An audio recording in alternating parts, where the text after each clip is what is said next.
We're talking about meditation posture and little tricks that will help meditation in sitting in a chair or cross-legged. This next one is very helpful for getting the attention out of the eyeballs into the back of the head, into the spiritual eye. It comes from India, and we can call it head bobbing. Someone just mentioned that word, head bobbing. You see, if you think about this, turn the head, nod the head yes, there's an axis through the ears. You can call that the x-axis if you know about geometry or algebra. X-axis. If you turn the head, you're turning the head about a vertical axis. We can call it the y-axis. So the x and the y-axis, they meet right at this point between the ears called the top of the spine.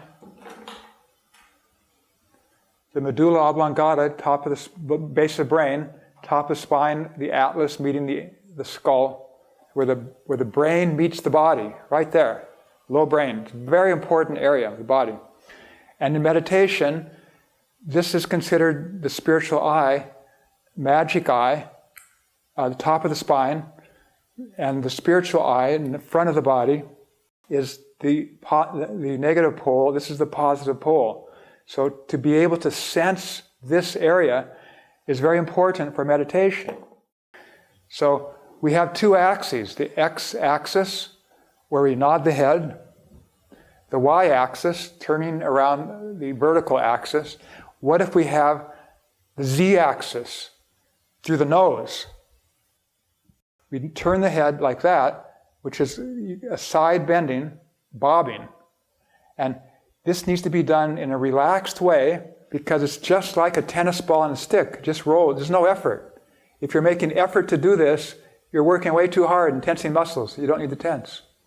It's just the easy bobby thing. Head bobbing. And I find it very interesting that spirituality is said to be a very rich tradition in India, more than other countries. And it's in India from which this tradition of the head bobbing comes from. And I think if you could work it into your lifestyle, this little gesture, you're going to be more functional. You won't have a stiff neck. You can get out of the eyeballs, have better awareness. You'll meditate better. You'll probably find happiness and liberation quicker. This is a very important movement, head bobbing. Next, I want to talk about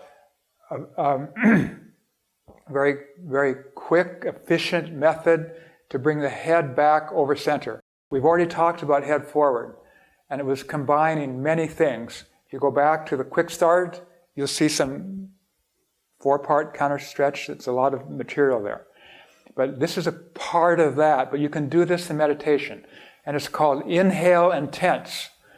Because when you have upper chest collapsed, the head goes forward. You'll never see somebody with the head forward without a collapsed upper chest. And you'll never see a forward head, the upper chest filled up. Upper chest filled up and expanded, head goes back. So how do you fill the upper chest with air? The lung tissue goes all the way here, top of shoulders. There's lung tissue right here. How do you get air there? People think of breathing here. I like to think of a first inhale. Get a lot of air, take your time, get as much air as you can.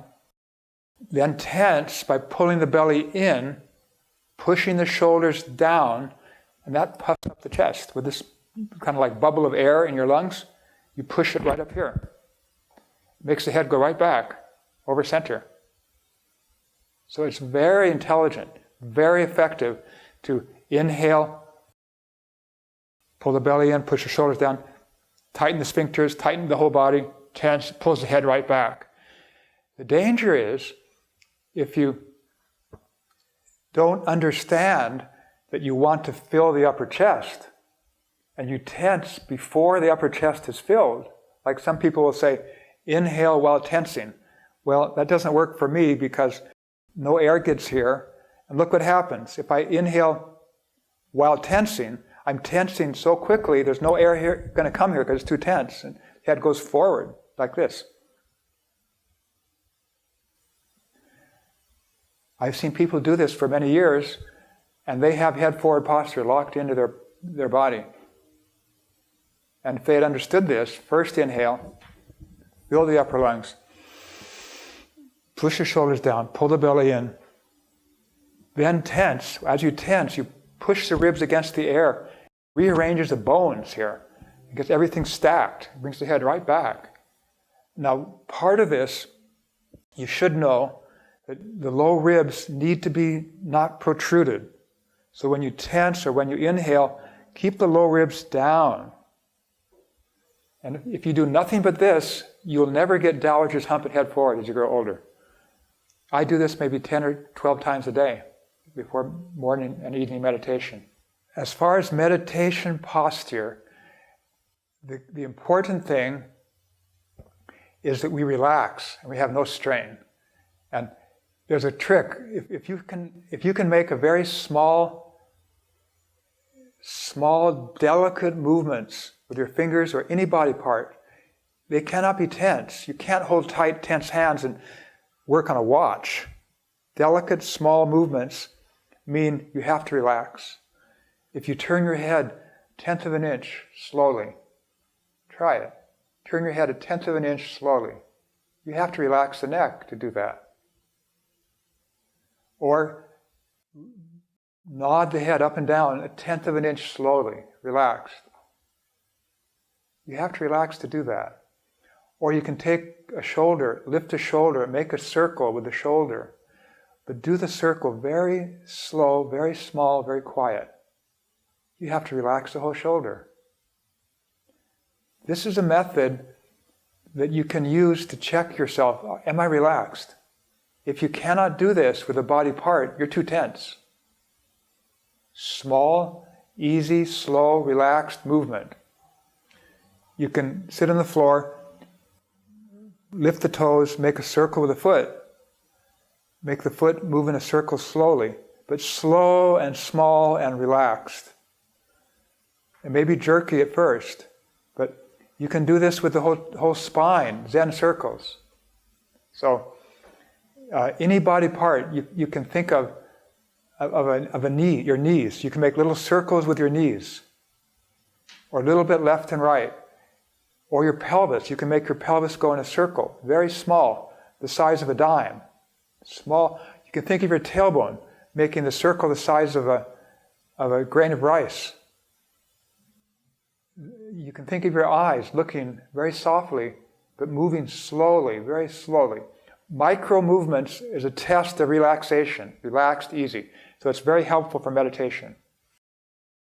The material presented here is for information only. It summarizes the main tools that I have personally used for about 25 years as a Feldenkrais teacher. I've worked with many clients with serious medical issues and other people, and I've found these ideas are safe and simple, they're effective, but common sense dictates that you need your doctor's permission. If you have any questions, if there's any pain, you shouldn't do a movement, you should always be gentle, go slowly. If you have any doubt about the safety of a movement, respect that and don't do it. You can see a professional teacher of movement, an Alexander or Feldenkrais teacher. These people are very good. They've studied posture for a lifetime. You can trust them, and they can look at you, and in a glance, they can tell you what is going on in your body and what you need to do particularly to help yourself. And this can save you many years of futile effort and struggling, doing everything or trying to accomplish something you don't really need to accomplish in the way of posture. When you have a professional, experienced person looking at you and you follow their advice, it can save you lots of effort and time.